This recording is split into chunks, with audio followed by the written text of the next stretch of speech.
Machiegni nyako Ramogi, joket mwandu mageto yao kembe mopogore opogore e gwenge mag Nyanza koro dhi yudo thuolo maber mar chako ohala e gwengego kaluwore kod dag sitima ma Kenya Power osegero to kod mago magichano gero e thuolo mag higni ariyo mabiro. Kenya Power bende koro yango ni kod chenro mar keyo teko sitima ne jodak ma kwan gi romo 48,000 e gwenge mag Nyanza e thuolo mar higni ariyo mabiro.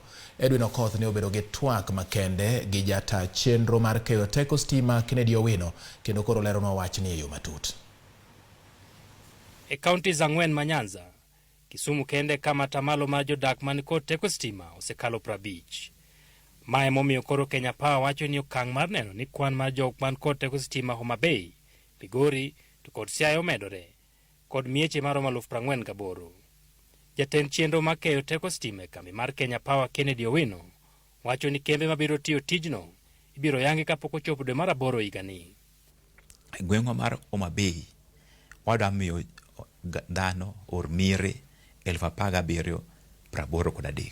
Siaya 14,069.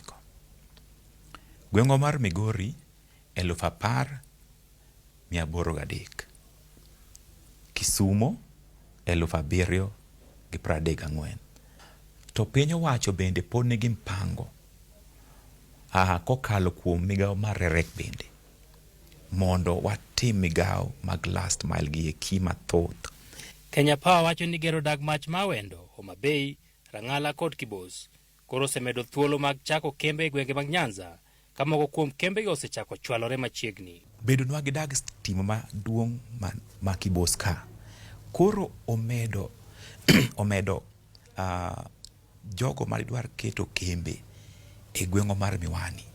Sama wuoyo kodi ni nitiere kambi mabiro kanyo gweng' mar Miwani iluongo ni Keda Ceramics madwa loso tiles mag ot mayo chon yande amane gwenge ma Nairobi kikelonwa gi matoka to koro nikech nitiere teko mar stima moromo mar keto factories gi kanyo. Stima malale kinde ka kinde kendo miyo jodak mane gwengego midhiero bende koro Kenya Power kedogo kama chenro mong'ere kaka Boresha Transformer osechaki kendo koro dhi nyime.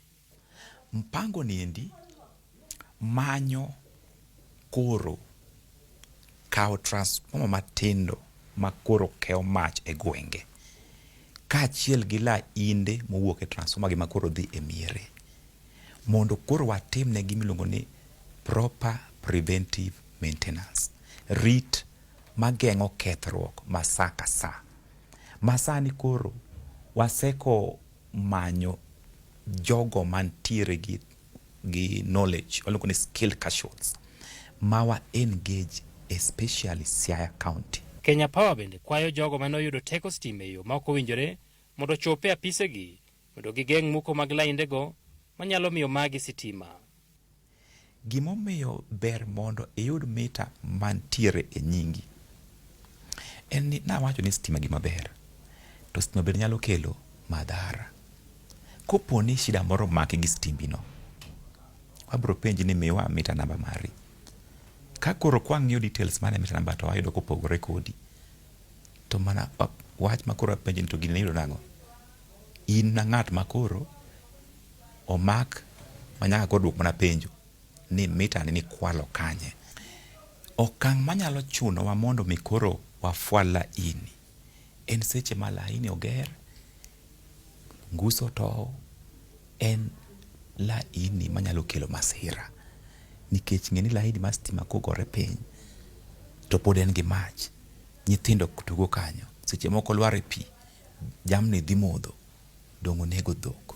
Ne jok mopidho yiende machiegni kod lainde stima ka yien nitie machiegni gi lainde stima ma seche ma yamo uko to yien ni re lainde stima seche ma yien oreo lainde stima no endo yien ni kelo gimoro ni short circuit ong'ado yo ma teko mar stima mol godo e waya cha koro teko mar stima mol through yien niendi to dhi elo to mano kotimore to mach olal. Bedo kod teko sitima en achiel kuom yore mag gwenge yudogo dongruok ka koro Kenya Power geno ni jodak mag gwenge magisechwale teko sitima bende biro riwore kodgi e geng'o kuo mag transformer kata weyni mag sitima ma osebedo kamiyo gi lal.